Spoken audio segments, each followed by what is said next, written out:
Salut à tous, on se retrouve pour une vidéo spécialement consacrée à Manchester City et on va voir comment Pep Guardiola va sortir de la crise. Comme vous le savez, ils ont vécu une saison très difficile alors qu'ils étaient des cadors européens et considérés comme étant les favoris de toutes les compétitions dans lesquelles ils jouaient. Ils veulent le redevenir et on va voir comment ils vont s'y prendre. On va commencer en parlant du jeu, j'ai beaucoup de choses à dire. D'abord, on parlera de l'aspect défensif et puis on va analyser les buts de City et voir qu'il y a vraiment des particularités nouvelles dans le jeu. Et ensuite, on parlera même des individualités et un peu plus que cela, vous allez voir. On va commencer par un premier aspect qui est défensif, comme je l'ai dit, et j'ai vu une grande différence. Guardiola a mis en place un piège du hors-jeu systématique, ce qui me fait beaucoup penser à Hansi Flick. Évidemment, ce n'est pas le coach allemand qui a inventé le piège du hors-jeu, très loin de là, mais par contre, c'est lui qui met en place ce système défensif de manière constante, du début jusqu'à la fin du match, avec des séquences de jeu où son équipe est très bas sur le terrain, mais il va quand même leur demander de mettre en place ce piège du hors-jeu. C'est ce que Guardiola a fait aussi, c'est pour ça que je fais le lien tout de suite entre les deux, maintenant à confirmer dans le temps si c'est juste pour ce match-là ou si ça va se confirmer ou non. Déjà, quand on regarde cette action de jeu-là que je vais vous montrer, on voit que les Wolves attaquent sur le côté droit, on voit que le latéral fait un débordement et le truc ici c'est qu'il va faire une passe en retrait. Mais au moment où il fait la passe, regardez le positionnement de l'attaquant central des Wolves, il est dans la surface, il est pas du tout en position de hors-jeu, mais dès que le joueur fait la passe en retrait, le bloc équipe va remonter et le mettre en position de hors-jeu. Ça fait que le centre arrive, il est seul, il peut mettre une tête et même va marquer à ce moment-là, mais le but sera refusé pour position de hors-jeu. Et là, on comprend bien que désormais Guardiola pose beaucoup plus d'importance à ce système défensif-là. On l'a vu d'autres fois dans le match. Je vous montre un deuxième exemple ici, où on voit encore une fois que le joueur veut armer sa frappe, mais Ruben Dias et la défense de manière générale n'est pas très bien alignée, mais fait tout de même le pas en avant pour mettre le joueur en position de hors-jeu. Il va recevoir le ballon, mais ne pourra pas marquer à cause de cela. En tout cas, ça ne sera pas valable.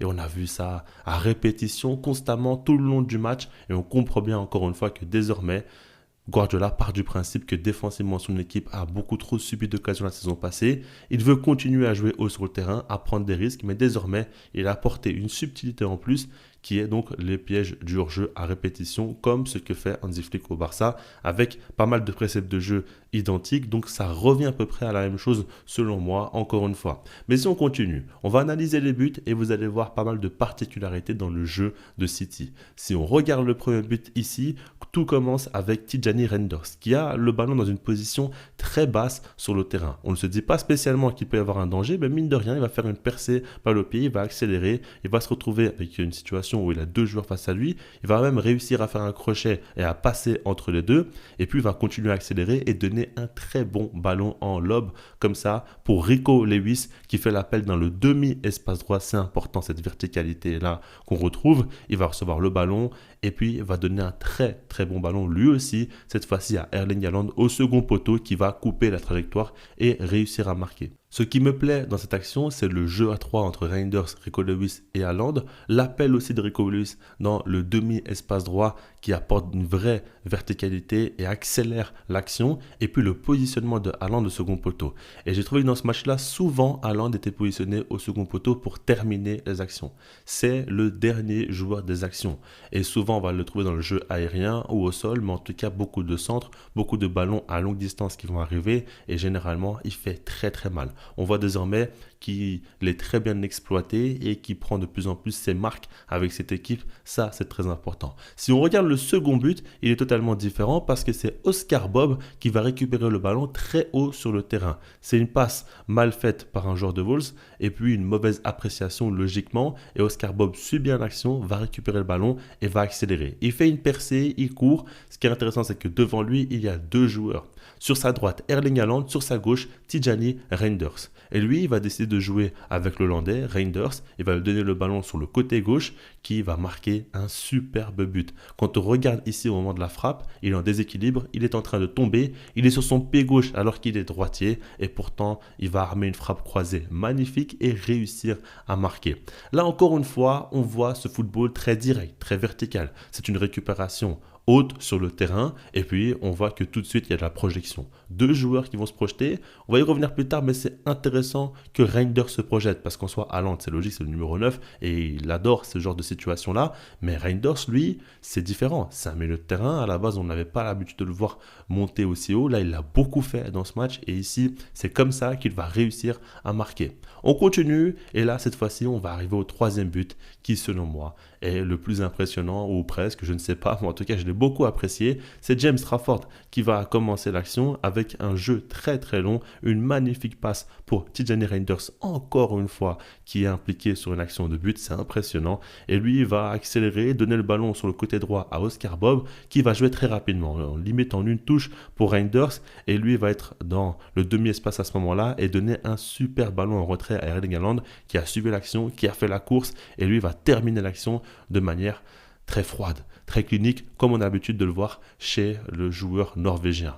Et cette action-là, elle est impressionnante encore une fois parce qu'on voit que même le gardien a été impliqué. On voit encore une fois cette notion de jeu très direct où, ok, les Wolves veulent presser City, mais il n'y a pas de problème. On va casser ce pressing avec un jeu très long et puis les joueurs vont se projeter vers l'avant et il y aura des situations et on pourra marquer un but. C'est comme ça maintenant qu'ils pensent City. Ce n'est pas spécialement nouveau en soi, on va y revenir plus tard, mais c'est quelque chose qui a été remis en place par Guardiola et c'est ça qu'il faut prendre en compte. Le quatrième but pour moi n'est pas très intéressant à analyser parce que selon moi c'est une trop forte différence individuelle. On voit que Cherki est entré, il va faire une talonnade pour un coéquipier, le ballon lui est pas très bien redonné, il va s'en sortir pour le récupérer, accélérer et armer une frappe croisée à longue distance et va réussir à marquer. Je dis que ce n'est pas intéressant à analyser parce que selon moi c'est vraiment Cherki qui a fait la différence. C'est son talent qui a parlé sur cette action. Et pour lui, c'est très bien. Mais là, on analyse le jeu collectif de l'équipe. Et en soi, je ne pense pas que c'est un but qu'il faut retenir. Je pense que c'est un but surtout qui a été réalisé par une grosse différence individuelle d'un joueur de City. Ce qui est important tout de même parce que la saison passée, on en voyait très peu. Et là, ce serait intéressant d'en voir un peu plus. Si Cherki peut le faire, évidemment, c'est une excellente nouvelle. Si on combine tout ça, moi, j'ai envie de faire un lien de cause à effet. J'ai envie de me dire qu'aujourd'hui, City dans ce match-là a montré beaucoup de verticalité, a montré un très bon pressing et ça colle avec le nouvel assistant de Pep Guardiola qui est Pep Lijnders, l'ancien assistant de Jürgen Klopp à Liverpool. Il est connu pour deux aspects dans son jeu qu'il apporte à ses équipes. C'est notamment son pressing et la capacité de ses joueurs à défendre haut sur le terrain. On a vu la récupération d'Oscar Bob et le but qui est tombé par après. Et puis le jeu très vertical qui a fait connaître Jürgen Klopp à Liverpool, qui a rendu son équipe légendaire. Et ben là, il l'apporte à Guardiola dans ce staff et ça c'est très important parce qu'on a vu que 3 buts sur 4 ont été amenés grâce à un jeu très vertical et même le quatrième c'est un jeu direct où tu ne réfléchis pas plus que ça non plus et ça va dans cette lignée là encore une fois. Comme je vous le disais un petit peu avant, Guardiola en soi ce qu'il a mis en place c'est pas nouveau. Moi j'ai toujours dit dans tous les coachs qui mettent en place un jeu de position, Guardiola a été le premier qui a apporté beaucoup de verticalité, qui a mixé le football espagnol et le football allemand avec son passage au Bayern Munich et son arrivée à City où il avait au départ un jeu hyper direct. Avec le temps, il a ajusté et a su mixer les deux, comme je vous l'ai dit. Et c'est ça qui a fait sa force. Mais on va dire que la saison passée, on le voyait un petit peu moins. On voyait un jeu un peu moins inspiré, moins rapide, beaucoup plus lent. Et c'est ça qui faisait aussi que ça n'allait pas. Là, on a vu des joueurs beaucoup plus frais sur le terrain et un jeu plus direct. Et c'est ça qui est important. Quand on regarde les tops équipes aujourd'hui, elles mettent en place un jeu de position et en même temps un jeu vertical et direct. On l'a vu avec le PSG, on l'a vu avec le Barça. On voit ces équipes-là qui ont vraiment bien réussi la saison passée. C'est comme ça qu'elles ont procédé. Et en soi, même City, lors des plus belles années avec Guardiola, c'était avec ce style de jeu-là aussi qui était mis en place. Donc c'est très important à prendre en compte. Maintenant, moi, j'aimerais parler tout de même des recrues. Parce que pour moi, elles ont toutes marqué des points. James Trafford, dans les cages, je le disais, pour moi, Ederson était un vrai problème. C'était un gardien vraiment pas au niveau qui a posé beaucoup de tort à cette équipe avec pas mal d'erreurs. Là, on voit que Trafford est arrivé, c'est un nouveau gardien. Ça fait longtemps que je le suis, que je dis qu'il est extrêmement talentueux, notamment avec son jeu au pied. Il l'a prouvé avec cette passe pour Reinders qui a amené un but au final. Il a été déjà impliqué dans une action de but alors que c'est un gardien, ça c'est impressionnant.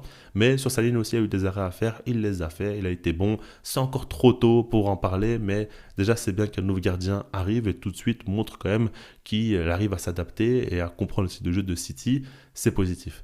Maintenant, là où ça devient intéressant, c'est surtout au sujet, par exemple, d'un joueur comme Ryan Ait Nouri, lui, qui est très bon dans un premier temps. Je trouve que c'est un super joueur et super latéral de première ligue depuis déjà longtemps. Je trouve qu'il est un peu, voire même trop sous-coté. Mais ici, ce qui est intéressant, ce qui me plaît, c'est qu'il change un petit peu le style de City. Parce que c'est un profil différent de ce qu'on avait l'habitude de voir jusqu'à présent dans cette équipe où Guardiola mettait beaucoup de centraux en tant que latéraux. Et ben là, c'est un pur latéral gauche qui joue, qui apporte beaucoup offensivement. Dans les phases offensives, il devient l'ailier et il permet à l'ailier de base de devenir beaucoup plus intérieur. Et là, ça apporte plus de danger offensif. Et puis, on voit aussi qu'il y a une défense à 3 qui est mise en place avec deux centraux qui vont s'incorporer au milieu de terrain. Ça change tout le système. Et en soi, Ait Nouri apporte plus de flexibilité tactique à Guardiola. Et puis, en termes de qualité intrinsèque aussi, il est très bon. Et encore jeune, peut progresser. Donc, pour moi, déjà, il est très prometteur. Il a joué face à son ancienne équipe et a déjà été performant. Et puis, évidemment, Tijani Reinders, il a été monstrueux. Et le pire, c'est que ceux qui ont regardé le match peuvent constater que dans ses premières minutes de jeu, il perdait souvent des ballons et n'était pas dans le tempo. Je le trouvais vraiment beaucoup trop peu intéressant en termes de personnalité, où il se montrait pas assez. Et avec le temps, il a su monter en puissance. Il a été impliqué sur 3 des 4 buts de City. C'est impressionnant parce que même quand il n'est pas décisif, eh ben, il est à la pré-assist. Et puis si jamais on continue, ben, il met un but, il délivre une passe D. C'est monstrueux. Vraiment, le match qu'il fait est incroyable et Reinders m'a impressionné. Mais surtout, ce qui est fort et ce à quoi je ne m'attendais pas de sa part, c'est que ça a été un milieu de terrain qui s'est beaucoup projeté. Beaucoup. Il a fait des appels vers l'avant et ça en soi, je ne m'y attendais pas parce que je le voyais à Milan, notamment même aux Pays-Bas aussi, avec ce double pivot où c'était le joueur le plus reculé, le joueur qui organisait le jeu de l'arrière et qui se projetait pas plus que ça. Ben là, on voit que ses qualités techniques sont mises en avant par Guardiola. On sait que c'est un coach aussi qui repère vraiment aussi les subtilités d'un joueur et comprend des fois qu'en changeant de rôle, il peut vraiment changer de dimension. Et là, c'est encore le cas pour Reinders tout de suite, qui dès sa première en première ligue va être monstrueux et va être plus que jamais décisif. Si ça se confirme, ça peut changer la donne parce qu'il manquait un joueur comme ça aussi de projection au milieu de terrain. On parlait beaucoup du remplaçant de De Bruyne. Avant soi, il est tellement bon que c'est difficile de remplacer par un seul joueur. Si tu as par exemple Reinders qui apporte cette verticalité et si tu as Cherki qui apporte cette qualité technique, ça te fait 2 joueurs dans cette zone aussi qui peuvent faire beaucoup de bien. Et là, ça devient très intéressant tout de suite. Bien évidemment, il y a aussi Ryan Cherki qui a fait une entrée excellente avec ce but que je vous l'ai dit, m'a impressionné parce que là, c'est vraiment à le mettre totalement à son crédit. On verra s'il va devenir un titulaire ou non. Je pense clairement qu'il a une carte à jouer parce qu'il est extrêmement talentueux. Il a pris le numéro 10. On le voit aussi sur le terrain à chaque fois qu'il joue. Techniquement, c'est très fort. Guardiola ne cesse de l'encenser et je pense qu'avec cet apport tactique qu'il va lui donner, cette intelligence de jeu qu'il va lui transmettre aussi, ça va faire que là, ça va être beaucoup trop fort et je pense vraiment qu'il peut faire très très mal. Je crois beaucoup en ce transfert et j'ai hâte de voir comment ça va évoluer parce que Cherki a un talent et un potentiel complètement dingue. Mais ce n'est pas tout. Là, on parle des recrues. Si on parle du reste de l'effectif, pour moi, un joueur comme Oscar Bob est une recrue parce qu'il a été blessé la saison passée, a pu très peu jouer et là, il a été titulaire et il a été terriblement bon. J'ai été impressionné parce qu'il a 22 ans, en soi, c'est pas le plus jeune. C'est un joueur auquel on a toujours dit qu'il avait un grand potentiel, mais il était un petit peu en retard jusqu'à présent parce qu'il a eu des blessures, parce qu'il n'a pas eu beaucoup de temps de jeu toujours à City.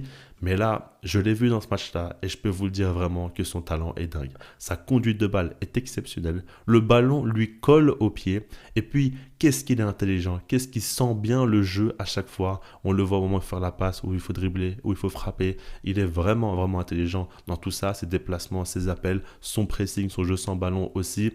Non, je pense vraiment qu'il a une carte à jouer et que c'est un élément offensif en plus auquel il faut faire attention. On voit que désormais, Guardiola veut jouer avec des vrais ailiers comme Doku, comme Savinho, comme Oscar Bob. Ah, mais on verra tous ces joueurs-là, qu'est-ce qu'ils vont apporter. Là, j'ai hâte de voir et je pense qu'Oscar Bob est un joueur très talentueux et personnellement, en termes de talent, je le mets au-dessus des joueurs comme Doku et même Savinho. Je trouve vraiment que lui a quelque chose en plus, un petit toucher de balle particulier et peut-être qu'il pourra vraiment monter très haut. Et puis, tout ça, ça a été fait sans 2 joueurs fondamentaux, Phil Foden et Rodri, qui n'étaient pas présents, ne sont pas encore disponibles. Et évidemment qu'on a hâte de voir ce que ça va donner avec eux, surtout avec Rodri. Mais Foden aussi, s'il retrouve son niveau, ça peut être dangereux. Surtout s'il joue d'une manière un peu plus axiale, encore une fois. Je pense que là, ça peut faire vraiment très très mal. J'ai hâte de voir comment il sera utilisé. Mais dans tous les cas, ça sera certainement un joueur important. Quand on voit tout ça, on se dit qu'il y a énormément de positifs pour Pep Guardiola et qu'il a relancé son équipe. Et c'est vrai que ce match-là a été une franche réussite. J'aimerais tout de même préciser que selon moi, les Wolves ont été maladroits devant la cage parce qu'ils auraient pu marquer facilement un ou deux buts. Ils ne l'ont pas fait parce que Trafford a fait des arrêts, mais parce que quelquefois aussi, ils ont tiré à côté des cages. Ça, il faut le mentionner. Donc, déjà, ça, il faut le dire. Et puis surtout, je pense qu'on n'est qu'au début de la saison. Ce n'est uniquement le premier match. Il faudra confirmer cela match après match. La pression et les attentes seront au plus haut niveau avec City. On le sait, ça ne sera pas facile. Je pense qu'ils sont loin encore d'avoir réussi à sortir de la crise, mais je pense qu'ils sont sur le très bon chemin avec Guardiola à repenser un petit peu son système de jeu, à retravailler aussi son staff et s'est mieux entouré, ou en tout cas à changer les personnes qui étaient autour de lui. Et tout ça, c'est très important, avec aussi un recrutement qui me paraît très intelligent. Tu as des joueurs qui t'apportent vraiment de véritables plus-values tactiques et techniques sur le terrain. Donc, tout ça assemblé, je trouve que ça sera l'une des équipes évidemment à suivre cette saison et j'espère personnellement qu'ils vont sortir de la crise parce que c'est une équipe que j'apprécie beaucoup et je trouve que lorsqu'ils sont en forme, ils proposent un football ultra intéressant à regarder et kiffant. Donc c'est ce que j'espère. Maintenant, on verra bien et je serai là pour analyser la suite. Dites-moi vous ce que vous en pensez. Est-ce que vous avez apprécié les changements tactiques opérés par Guardiola ou non? Est-ce que vous croyez qu'ils vont sortir de la crise ou non? Likez la vidéo si vous l'avez apprécié. Abonnez-vous si ce n'est pas déjà fait. Puis sinon, moi je vous dis peace.